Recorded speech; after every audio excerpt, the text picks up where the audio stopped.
안녕하세요, 여러분. 오늘 종목 HLB 이노베이션 보도록 하겠습니다. 어제 HLB가 BIMO 실사 통과로 급등을 했죠. 그러면서 이 HLB 제약, HLB 생명과학, HLB 테라퓨틱스, HLB 이노베이션 등등 이 HLB 그룹주가 다 같이 상승하는 모습을 보였는데 오늘은 다 같이 마이너스 흐름입니다. 이유야 차익 실현 매물 때문이겠죠. 이 BIMO 실사 통과를 재료 소멸로 보는 입장도 있을 테고요. 일단 이 BIMO 실사는 통과가 되었다라고 재료가 오픈된 상황에서 이제 내일부터는 어떤 식의 움직임을 보일 것인가? 상승이냐, 하락이냐? 이것도 좀 중요하겠지만 또 중요하게 볼 부분은요. 이 HLB와 다른 그룹주들이 같이 움직일 것인가 또는 따로 움직일 것인가 이런 부분들도 궁금하실 거예요. 자, 그래서 오늘 영상은요. HLB가 아닌 HLB 이노베이션으로 준비를 했고요. 오늘 영상도 꼭 끝까지 시청해 주시고 영상 시작 전에 구독과 좋아요도 한 번씩 부탁드리겠습니다. 자, HLB 이노베이션이 어제 상승을 한 거는 앞에서 말씀드린 것처럼 이 HLB의 간암 신약이 FDA BIMO 실사를 통과했다는 소식이 나왔기 때문입니다. 하지만 이 HLB 이노베이션은 HLB보다 상승폭이 좀 못했죠. 아무래도 본주가 아니기 때문에요. 그리고 오늘은 어제 상승 대비해서 이 상승을 반납하는 듯한 흐름이 나왔는데 이 부분은요. 이 차익 실현 매물의 영향도 있겠지만은 제 개인적인 생각에는요. 지난번에 성장한 12물량 있잖아요.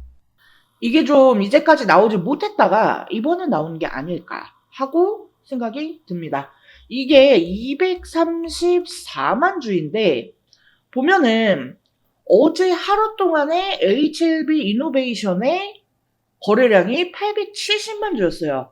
그러면은 이 12 전환된 물량 얘가 예전에도 이미 미리 나왔겠지만 어제 장에서 조금 더 많이 나오지 않았겠는가 하고 생각을 해볼 수가 있겠죠.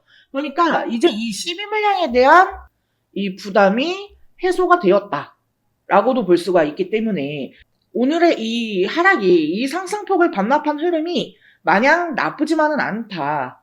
이렇게도 볼 수 있다는 부분을 말씀을 좀 드리고 싶어요. 사실 최근에 주가가 이렇게 눌려온 게요. 이 12 물량에 대한 부담도 어느 정도 이 12 물량에 대한 부담도 영향이 있었는데 이게 이제 어느 정도 해소가 되었다. 그리고 어제 이 BIMO 실사 통과 소식이 나오면서 이제 HLB 그리고 이 HLB 본주와 흐름을 같이 하는 그룹주들이 또 있잖아요. HLB 제약이나 생명과학 같은 이런 애들은 이제 또 특히나 강한 모습을 보였죠. 다른 그룹주들 대비해서 조금 더 강한 모습. 하지만 이제 이 BIMO 실사가 노출이 된 이후에는요. 이 같은 그룹주 중에서도 살짝 흐름이 다른 지금의 이 HLB 이노베이션이나 아니면은 이제 테라퓨틱스 같은 이런 종목들이 조금 더 강한 흐름을 보일 수도 있습니다. 특히나 이 HLB 이노베이션 입장에서는요. 최근에 이 조정을 좀 어느 정도 마무리를 하고 또 이 12물량에 대한 소화도 되었다라고 볼 수가 있기 때문에요. 이제는 이 이노베이션과 관련된 호재, 이 베리스모 관련한 호재가 나올 때 조금 더 이 이노베이션의 주가가 민감하게 움직일 가능성이 있겠다라는 생각을 가져볼 필요가 있지 않을까 합니다. 이제 그 부분에 중점을 두고 앞으로 나오는 주가 민감도를 좀 체크를 해보면 어느 정도 답이 나올 것 같습니다. 자, 그래서 이 HLB 이노베이션과 관련된 이 타점이나 대응 전략뿐만 아니라 앞으로 계속해서 나올 각종 뉴스, 이슈, 재료, 일정 등등 이 정보를 제가 우리 여러분들께 실시간으로 공유를 드릴 거예요. 근데 제가 라이브 방송을 하는 게 아니죠. 그러다 보니까 이 영상만으로는 실시간 정보 전달이 불가해요. 네, 그래서 이 실시간 정보는 제가 운영하고 있는 텔레그램 정보방을 통해서 공유해드리고 있으니까요. 이 실시간 정보 받아보고 싶다 하시는 분들은 하단에 전화번호 보이시죠? 010-7913-1671 여기로 숫자 5번 또는 종목명 가운데 이노라고 메시지 남겨주시면 제가 이 텔레그램방 초대 링크 발송해 드릴 수 있도록 하겠습니다. 참고로 텔레그램 정보방은요, 무료로 운영을 하고 있습니다. 방에 입장하신다라고 해서 제가 뭐 입장료를 달라고는 하는 거 일절 없으니까요. 부담 갖지 마시고 편안한 마음으로 입장하셔서 필요하신 정보 받아가시면 되겠습니다. 뭐 혹시나 입장하셨는데 별로 도움이 안 되는 것 같다 하시면은 다시 나가셔도 돼요. 돈 드는 거 아니잖아요. 네. 다만 도움이 좀 됐다 하시는 분들은요, 수수료 대신에 제 채널, 제 영상에 구독과 좋아요 한 번씩만 눌러주시면 감사하겠습니다. 자, 그리고 영상 끝까지 시청해주신 우리 여러분들을 위해서 이번 11월 홈프로픽 대박 종목 말씀드리도록 하겠습니다. 자, 해당 종목은요, 유리기판 관련주예요. 유리기판이 이번 연도부터 조금씩 부각이 되기 시작을 했죠. 아직 양산을 시작한 단계까지는 아니기 때문에 본격화가 되기 전에 우리가 이 미리 유리기판에 대한 정보를 알아둘 필요가 있어요. 즉, 투자의 준비를 해야 한다는 거예요. 자, 먼저 이 유리기판이 갑자기 올해부터 주목을 받게 된 이유. 첫 번째로 이 AI 반도체가 크게 대두가 되죠.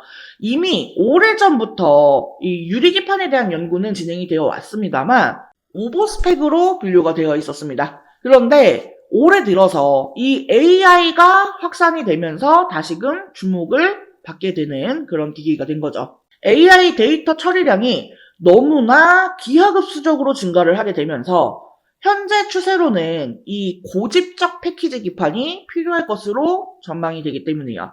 현재 AI 반도체를 만들고 있는 대표적인 회사는 엔비디아입니다. 그리고 엔비디아의 AI GPU는 TSMC의 코어스 패키지 기술로 제작이 됩니다. 이 TSMC의 코어스 방식은 서브스트레이트 위에 인터포저라고 하는 실리콘 기판을 올리고 그 위에 GPU와 HBM을 올립니다.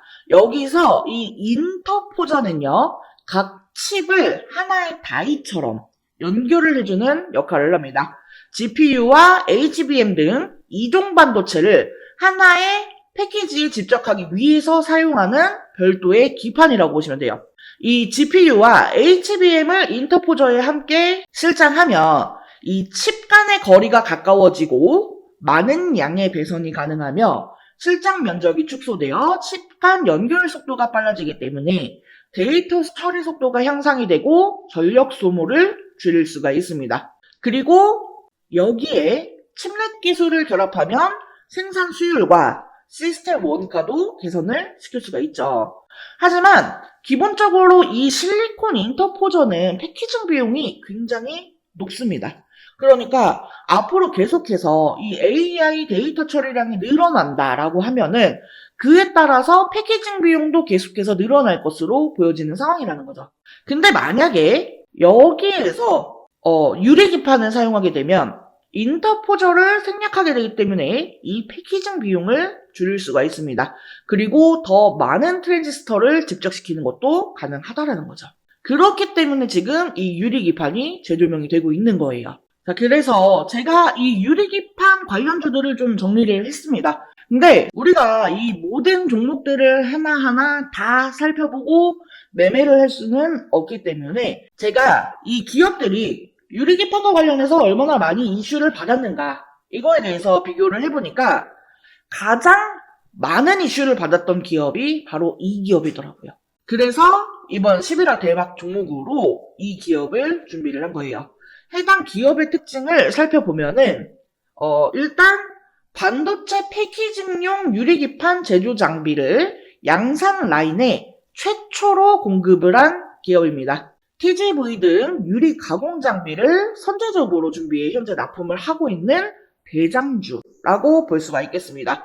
지금 이 종목을 포함해서요, 유리기판 3대장이라고 불리우는 종목들이 있어요. 각각 유리기판을 생산하고 장비를 담당하고 소재를 담당하는 그런 기업들입니다. 그리고 제가 준비한 이 종목은 이 중에서도 장비를 담당하고 있어요. 자, 게다가 이 3대장 중에 유리기판을 생산하는 기업에 TGV 장비를 납품을 하면서 이 유리기판의 가장 수혜주로 부각이 되었습니다. TGV 공정은요, 유리기판을 뚫는 전극 통로를 만드는 기술인데, 이게 유리기판의 핵심 기술이거든요. TGV 공정은 세 가지 방식이 있어요. 레이저 방식, HF 애칭 방식, PNL 가공 방식. 이 회사는 레이저 방식과 HF 애칭 방식을 혼용해서 사용하기 때문에 유리 표면에 미세한 크랙을 줄이고 시각 속도를 향상시킬 수 있습니다. 이 크랙이 없이 홀을 만드는 게 제일 중요한 거거든요. 근데 이러한 부분을 두 가지 방식의 공정을 혼용 사용하면서 커버를 했다라는 겁니다. 무엇보다 이 글라스코어 기판 제조 공정에서 이미 4가지 장비나 공급을 하고 있다는 점이 가장 대조되는 내용입니다. 해당 종목의 차트를 같이 한번 살펴보면은 사실 이전에는 관련주였기 때문에 주가가 고만고만했습니다. 그런데 올해 들어서 이 유리기판 관련주로 부각이 되면서 역사적 고점을 만들었어요. 하지만 이후 이 반도체 업황 둔화로 주가가 급락을 했고 최근 쌍바닥을 찍고 강하게 상승 중에 있습니다. 다른 반도체주들보다 상승 흐름이 굉장히 강한 것을 볼 수가 있어요. 수급 또한 지난 한 달을 보면은요, 개인은 팔고 외인과 기관은 샀습니다. 특히나 연기금이 의미 있게 사 모으는 점을 주의 깊게 보시면 좋을 것 같아요. 자, 이 유리기판의 개발 속도를 갑자기 높이기 시작한 것은 AI 때문이라고 말씀을 드렸죠. 이전부터 꾸미기판이라면서 이 성장성에 높은 점수를 줬지만 이게 워낙에 어려운 기술이기 때문에 허들이 높았습니다. 자, 하지만 HBM에 들어가는 실리콘 인터포저의 쇼티지 지속, 그리고 실리콘 인터포저보다 싸고 매력이 많은 글라스 기판은 이 자본을 들여서 개발 속도를 높일 수밖에 없는 상황이에요. 제가 앞에 유리기판 3대장이라면서 말씀을 드렸어요. 근데 사실 이 중에 진짜 대장주는 이 유리기판을 생산하는 종목이에요. 하지만 해당 기업은 아직까지 개발 진행 단계에 있기 때문에 적자가 지속되는 중이죠. 그나마 제가 이번 11월 대박 종목으로 픽한 이 기업은 장비주에 해당이 되기 때문에 실적이 유리기판을 생산하는 종목보다 선반영이 될 수가 있습니다. 또한 시총이 작은 소형주이기 때문에요. 가볍게 움직일 수 있다라는 매력도 있고요. 소형주 중에서는 이 기업이 대장주라고 볼 수가 있겠습니다. HBM과 관련해서 직접적인 수혜는 국내 기업에서 많지 않았어요. 하지만 이 유리기판 관련주는 디스플레이 밸류체인 기업들이 기존에 유리 가공을 해왔기 때문에 관련주들이 많은 편이고 그 중에서도 대장주이기 때문에 충분히 기대를 해봐도 된다라는 점에서 이번 11월 대박 종목으로 저홍프로가 픽을 한 거고요. 해당 종목과 관련한 내용이 궁금하신 분들은요. 010-7913-1671 여기로 대박이라고 2글자 메시지 남겨주시면 제가 관련 자료와 함께 타점, 대응 전략을 공유해드릴 수 있도록 하겠습니다. 자, 이번 영상은 여기서 마치도록 하겠습니다. 제 영상이 조금이라도 도움되었다면 구독, 좋아요, 알림 설정 한 번씩 부탁드릴게요. 오늘도 영상 시청해주셔서 감사합니다. 다음 영상에서 또 뵙겠습니다.